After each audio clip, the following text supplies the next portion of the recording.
Hello there, very good evening and welcome to the news tonight, where we get you the day's top stories. Let's start with the headlines. Indian Army decimates Pakistan Army post in Nowshera sector of Jammu and Kashmir, calls the attack a counter-terrorism strategy to prevent terrorist infiltration.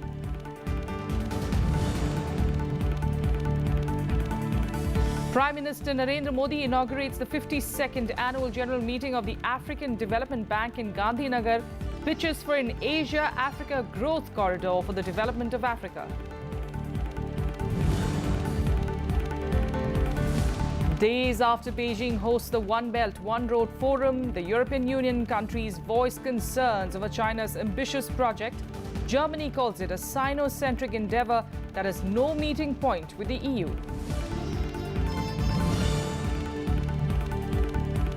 And the death toll in the Manchester Arena terror attack rises to 22. 59 people are injured in the suspected suicide attack at a concert by US pop singer Ariana Grande.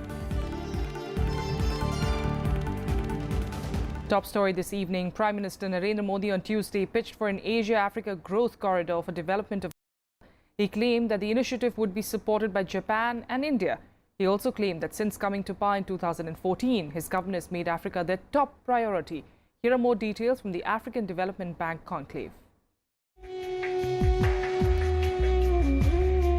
Inaugurating the 52nd annual general meeting of the African Development Bank in Gandhinagar, Prime Minister Narendra Modi pitched for the Asia-Africa growth corridor for the development of Africa, which will be supported by Japan and India.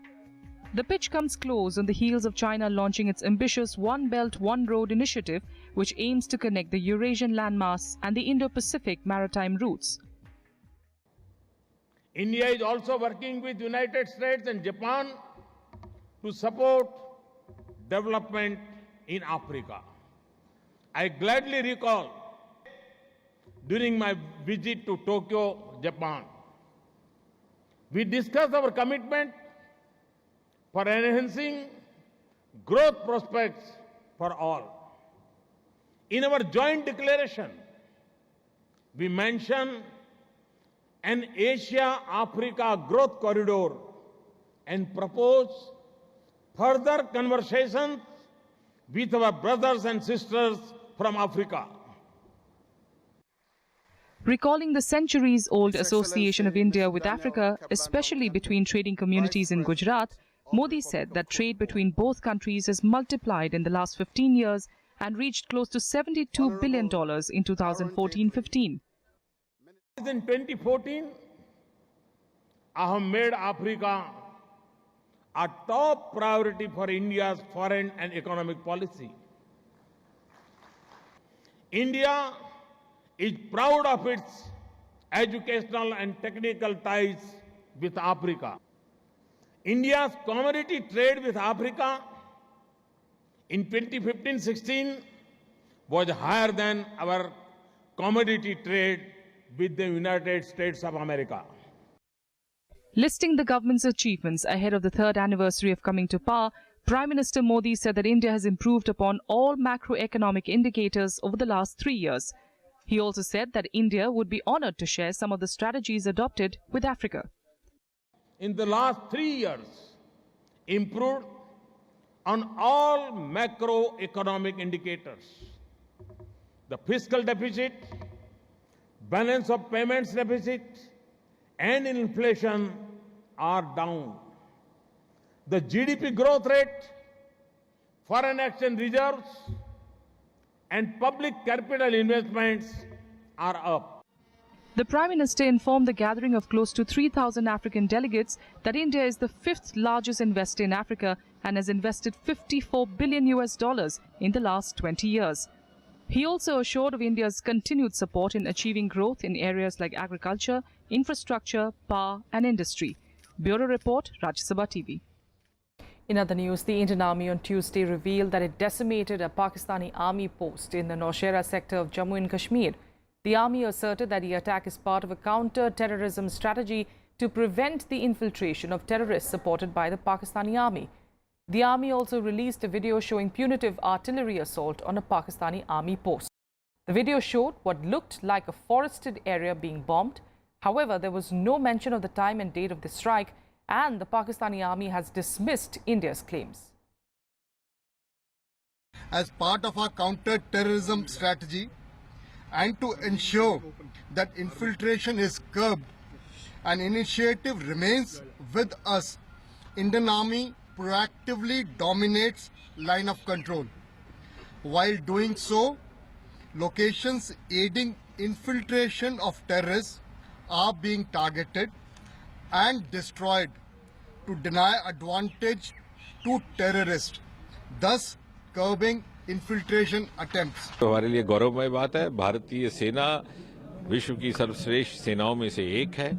हम सेना के सदा ऋणी रहेंगे और जिस प्रकार इस मेजर ने अपनी सूझबूझ, अपनी प्रतिबद्धता, अपनी योग्यता का परिचय दिया है, वो सम्मान योग था और पूरे राष्ट्र ने अपना ऋण और अपना गौरव उसके प्रति जाहिर करने का काम किया। Infiltration increases from Pakistan as Indian Army has admitted. What is our government doing? Our army is making supreme sacrifices. They are acting with valor. But where is Modi government? There are terrorist camps in Pakistan, occupied Kashmir. Terrorists are being pushed every day. Where is the international pressure? In another incident, clashes erupted in Pulwama town in South Kashmir after students staged massive protests against the arrest of their schoolmates. A motorcycle of a policeman was also torched during the clashes. Pakistan, meanwhile, has reportedly asked the International Court of Justice for an early hearing in the international Kulbhushan Jadhav case. According to a report by Express Tribune, Pakistan Foreign Office has written to the ICJ's registrar expressing the desire for a quick hearing, preferably over the next few weeks. The report said that the request was made in view of the upcoming elections for ICJ judges. The Pakistani request comes just days after the ICJ stayed Jadhav's execution and endorsed the Indian request for consular access to him. Pakistan had last Friday filed a plea in the ICJ to rehear within 6 weeks Jadhav's case. On the 8th of May, India had moved the ICJ against the death penalty handed down to Jadhav by a Pakistani military court. Now, national stories, and Congress has won one seat and the Aam Aadmi Party another in the recently held by-elections to 2 municipal wards in the national capital. Congress candidate Mukesh Goel won the by-poll to Sarai People ward in North Delhi Municipal Corporation, while Aam Aadmi Party candidate Reshma won the by-poll from Mojpur seat of East Delhi Municipal Corporation. Goel, who was the leader of opposition in the NDMC House, defeated BJP's Mangat Ram Sharma by a margin of 2,743 votes. The Congress leader polled nearly 11,000 votes. Aam Aadmi Party candidate Reshma defeated Congress's Rekha Sharma by a margin of 699 votes. Delhi has a total of 272 wards spread across the North, South and East Delhi municipal corporations. While the BJP swept the MCD polls last month, polling in these 2 wards was postponed due to the death of candidates ahead of the polls. The RBI has decided to reconstitute the Oversight Committee with more members after the government armed it with additional powers to resolve bad loans with banks. The bad loans have crossed 8 lakh crore rupees. Outlining the action plan to implement the Banking Regulation Amendment Ordinance 2017, the RBI said that credit rating agencies will be given greater role in dealing with large amount of stressed assets in banks. The ordinance, promulgated earlier this month, authorizes the RBI to issue directions to any banking company or banking companies to initiate insolvency resolution process. It has also empowered the RBI to issue directions to banks for resolution of stressed assets. The RBI has said that it will reconstitute the Oversight Committee under it and include more members so that its requisite number of benches could be created to deal with increasing volume of cases. And here's a look at what else made news across the country today in Nationwide. The Enforcement Directorate today arrested a chartered accountant allegedly linked to RJD chief Lalu Prasad Yadav's daughter Meesa Bharti in an 8,000 crore rupees money laundering case. Rajesh Agarwal was arrested under provisions of the Prevention of Money Laundering Act and will be produced in court. Former RJD MP Prabhunath Singh and his his two brothers, Dinanath Singh and Ritesh Singh, were today sentenced to life imprisonment in connection with the 1995 Ashok Singh murder case. The additional district judge pronounced the judgment via video conferencing at Hazaribagh jail, where all three were lodged since last Thursday when the court found them guilty. The Delhi High Court today sought the response of Delhi Chief Minister Arvind Kejriwal on a fresh 10 crore rupee defamation case filed by Finance Minister Arun Jaitley over the use of an objectionable word by his lawyer Ram Jethmalani. Joint Registrar Pankaj Gupta issued the notice to Kejriwal asking him to respond to why the defamation proceedings against him should not be initiated. The next hearing is on the 26th of July. Industrialist Naveen Jindal has been summoned as an accused by a Delhi court in connection with a coal scam case. The court has also issued summons to 3 more persons and the Jindal Steel and Power Limited Company for alleged cheating and criminal conspiracy in the allocation of the Urta North coal block in Madhya Pradesh. All the accused have been asked to appear on the 4th of September. Now, the steel sector is witnessing a surge in exports that saw a massive 142% jump in April over the corresponding month of 2016. The uptick comes in the wake of steps of slew of measures taken by the government to safeguard the domestic steel industry. Here's a special report. Good news for the steel sector. Exports are consistently surpassing imports. In April 2017, India shipped out 0.747 million tons compared to 0.308 million tons in the same month last year. Imports of finished steel in the same month dipped 23% to 0.504 million tons compared to the corresponding month a year ago. देखिए पिछले 3 वर्षों में कुछ समय तो steel उद्योग संकट में था, लेकिन पिछले महीने काफ़ी एक्सपोर्ट में प्रतिशत में वृद्धि हुई है 142% के आसपास। और इसके पीछे कारण यह है कि एक तो हम लोग प्रोडक्शन बढ़ा रहे हैं अपने देश में और गुणवत्ता पर काफ़ी ध्यान दे रहे हैं ताकि मतलब ग्लोबली हम लोग कम्पीट कर पाएँ, उस पर विशेष ध्यान दे रहे हैं। और काफ़ी प्रयास रहा MIP लगाए, उससे इंपोर्ट कम हुआ और एक्सपोर्ट बढ़ा और फिर डंपिंग पर भी हम लोगों ने ध्यान दिया। ये सब के कारण और जो अपना सेकेंडरी स्टील सेक्टर है उन पर भी जोर दिया। It's welcome news for the sector that's been hurt by an unprecedented influx of imports from countries like China, Japan and South Korea. But challenges for the steel sector are plenty. Nearly 37% investment of 3.13 lakh crore rupees provided to the sector has turned non-performing. That's close to 19% of the total non-performing assets in the banking sector. Even Maharatna SAIL suffered losses of 4,137 crore rupees in the last financial year. The government has ambitious plans to triple current production capacity of about 122 million tons by 2030-31. This works out to an annual growth of about 7% over the next 14 years. For this, the government has started modernizing and expanding its integrated steel plants in Bhilai, Bokaro and Rourkela. Till date, over the last 8 to 10 years, around 62,000 crore rupees has been spent on expanding and modernizing SAIL. India is third largest producer of steel in the world.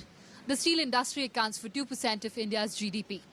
However, this industry has a very high debt exposure, a problem the government urgently needs to fix. Reporting from Bokaro, with camera person Shiv Kumar, I'm Kriti Mishra for Rajya Sabha Television. With that, a quick break here. We'll be back with the top international stories in a bit. Stay with us.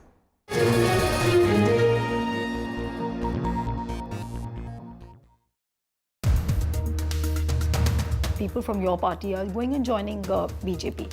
What is stopping the party from arresting this kind of a trend? It's not as if the whole party has gone to them. Ramchand Guha, after UP elections or a little later, had said that Rahul Gandhi is almost like a serial failure. I don't think you can put the blame of the recent failures of the Congress party at the doorstep of an individual. Who will be the credible alternative for Modi? Time will tell. There's nothing called a vacuum in politics. Watch To The Point with senior Congress leader and Rajya Sabha MP Kapil Sibal only on Rajya Sabha television.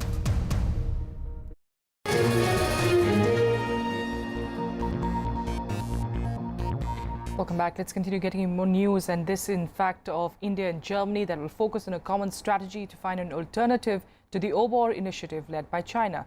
While both countries are already working on cooperation in all international fora, Germany feels that the One Belt, One Road initiative by China is China-centric and not worth joining. Germany will also put before India the prospect that the free trade agreement to increase cooperation between EU and India. Just days after China's One Belt, One Road forum in Beijing, several EU countries, including Germany, have voiced concerns over Xi Jinping's ambitious project. Germany on Tuesday said that OBOR is a Sino-centric project and it sees no meeting point between EU and China. OBOR is a top-down government approach for a Sino-centered trading system. It's not a free trade agreement. It's a trading enhancing system. That's an initiative of one country. The European countries have participated, but have not signed up to the trade declaration of OBOR. They had their hesitations to do so. It's a statement that's sure to go down well with India, who had boycotted the event, saying that the OBOR initiative infringes on its sovereignty. Prime Minister Narendra Modi will be meeting German Chancellor Angela Merkel in Berlin by the end of this month for a bilateral summit, and this will be one of the major issues of dialogue between the two leaders. The German ambassador also said that free trade agreement between EU and India will be a challenge to China in the long run. We stand side by side with India in fighting terrorism. We have, of course, what the German intelligence said I cannot reveal to you. But yes, we do share intelligence with the Indian government as we do within Europe. We and our ministers of interior devise strategies how to combat terrorism. The other concern between both countries is terrorism, and both leaders will be discussing cross-border terrorism and perhaps Pakistan's role too. Akhilesh Suman's report for Rajya Sabha TV. The death toll in the Manchester Arena terror attack rose to 22 on Tuesday, while 59 people have been injured. Police confirmed that the attacker died in the attack that took place right after a concert by Ariana Grande. British Prime Minister Theresa May has condemned the incident, calling it a callous terrorist attack. Meanwhile, the Islamic State has claimed responsibility for this explosion. An explosion at a concert in Manchester Arena has left dozens dead and nearly 60 injured on Monday night. The explosion took place when thousands of fans, mostly children, were exiting the area after watching pop singer Ariana Grande's concert. As the first arrest was made in connection with the attack, Prime Minister Theresa May disclosed that the authorities think they know who carried out the atrocity and confirmed they are working to establish if he was acting as part of a terror group. This attack stands out for its appalling, sickening cowardice, deliberately targeting innocent, defenceless children and young people who should have been enjoying one of the most memorable nights of their lives. The police and security services believe they know the identity of the perpetrator, but at this stage of their investigations, we cannot confirm his name. The police too have confirmed that a 23-year-old man from Manchester has been arrested, and they are treating the blast as a terrorist incident. We have been treating this as a terrorist incident, and we believe at this stage the attack last night was conducted by one man. The priority is to establish whether he was acting alone or as part of a network. The attacker, I can confirm, died at the arena. We believe the attacker was carrying an improvised explosive device which he detonated, causing this atrocity. As the probe continues late into the night, witnesses continue sharing their stories with the media. Many recounted the panic, chaos and confusion that took place right after the explosion. Ambulances and bomb disposal teams were rushed to the venue soon after. Manchester's Victoria Station has been closed since the blast, and all trains remain cancelled too. I don't know, it didn't sound loud enough to be what it is suspected to be. And then we made it out and everybody was going all directions. So we thought, well, we're not going to run with all them in case it is a shooter, because would that not be where they go? So we hid under a bridge. We decided to go out, and we ran, and people were screaming around us and pushing down the stairs to go outside, and people were falling down, girls were crying, and we saw these women being treated by paramedics that had like open wounds on their legs, no shoes. It was just chaos. While several world leaders have condemned the attack, Britain's political parties have agreed to suspend election campaigning until further notice. Monday's attack was the deadliest in Britain since July 2005, when 52 people were killed in suicide bombings on London's transport system. Bureau Report, Rajya Sabha TV. Well, leaders from around the world condemned the terror attack at the Manchester music concert.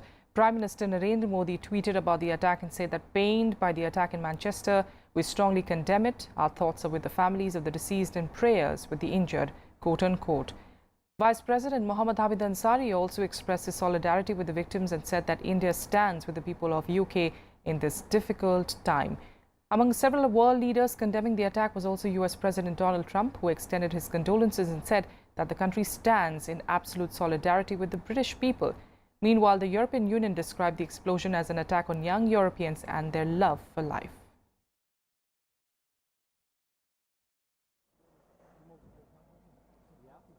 We stand in absolute solidarity with the people of the United Kingdom. So many young, beautiful, innocent people living and enjoying their lives murdered by evil losers in life. I won't call them monsters because they would like that term. They would think that's a great name.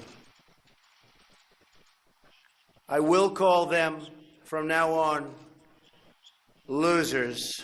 The victims seem to be very young people. It is clearly an attack to the European youth and their love for life, I would say so. In other international news, Iranian President Hassan Rouhani on Monday said that Iran does not need permission of the United States to conduct missile tests and will continue to do so. Rouhani made the remarks during his first press conference after winning a re-election in a landslide victory on Saturday. He also downplayed a multi-billion arms deal signed over the weekend between the United States and Saudi Arabia. His reaction came following fierce criticism from US President Donald Trump during his visit to Saudi Arabia and Israel. موشک ما برای صلح، موشک ما برای تهاجم نیست، موشک ما برای دفاعه. مقامات آمریکایی بدونند هر زمانی که از لحاظ فنی ما نیاز به تست موشک داشته باشیم تست خواهیم کرد. منتظر اونها و اجازه اونها نخواهیم ماند. South Korea's former president Park Geun-hye appeared at a Seoul district court on Tuesday to face a trial over a corruption scandal. If convicted, Park could face a prison term ranging from 10 years to life imprisonment. The former president was impeached and removed from office in March this year following mass protests. After losing the presidential immunity, Park faces 18 charges, including bribery, abusing state power and leaking state secrets. She is also accused of letting her longtime friend Choi Soon-sil handle a wide range of state affairs. The scandal has led to the arrests of dozens of people, including Samsung heir Lee Jae-yong, who is accused of bribing Park and her friend in exchange for business favors. Park has denied all charges, insisting that she is being framed. Tuesday was her first court appearance since her detention in March. With that, let's take you through some more international news updates in Global Buzz. Japan agreed to increase cooperation on military operations with the US and South Korea in dealing with the threat from North Korea's nuclear and missile program. Japan also underscored the agreement between Japan and South Korea on sharing sensitive information about North Korea's missile and nuclear activities. Bangladesh is all set to impose its own carbon tax on fuel from June, although the country produces relatively less per capita emissions. Bangladesh said that the new tax may not make any significant contribution in achieving the Paris Agreement's goal of keeping average global temperatures increase below 2 degrees Celsius, but it will make an impact on pollution. Eurogroup presidents said that they failed to reach an initial agreement over further bailout funds for Greece. Eurozone finance ministers, IMF and Greek representatives had a meeting over Greece's debt but did not reach a final agreement. The next meeting of the Eurogroup will be on the 15th of June. 11 Afghan soldiers were killed and 9 others injured on Monday in a militant attack on an army base in Shawali Kot district of Afghanistan. The assault late on Monday came just a day after 20 Afghan policemen were killed when Taliban fighters stormed their outposts in the neighboring province of Zabul. British actor Sir Roger Moore, best known for playing James Bond, on Tuesday died aged 89. Moore's family confirmed the news on Twitter, saying that he had died after a short but brave battle with cancer. Moore played the famous spy in 7 Bond films, including Live and Let Die and A View to Kill. And changing tracks, let's get you all the latest from the world of sports in Sports Beat. India beat Indonesia to keep the quarterfinals hopes alive in the Sudirman Cup with singles and doubles team wins. The mixed doubles team included Ashwini Ponnappa and S. Ranki Reddy, and they won their first match.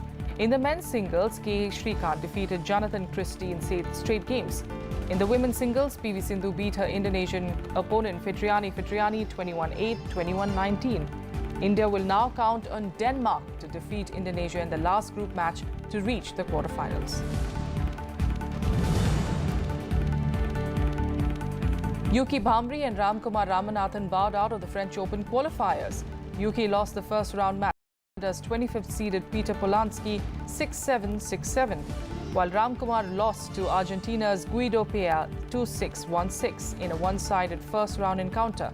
The defeats mean that once again, no Indian will compete in the singles event of a Grand Slam event. Spanish police arrested former Barcelona Football Club president Sandro Rosell over money laundering charges. Police raided 9 offices and homes in the northeastern region of Catalonia. The arrests were part of an investigation into audiovisual rights sales.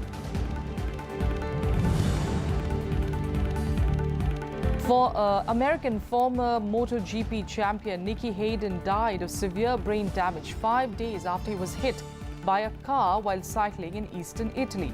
Hayden, who rode for the Red Bull Honda team, was taken to Cessna's Maurizio Buffalini Hospital after being hit by a car while training on his bicycle.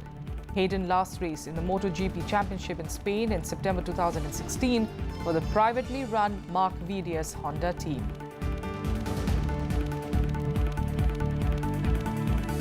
That's all we have for you on the news tonight. Thanks so much for joining us. Do join us again tomorrow.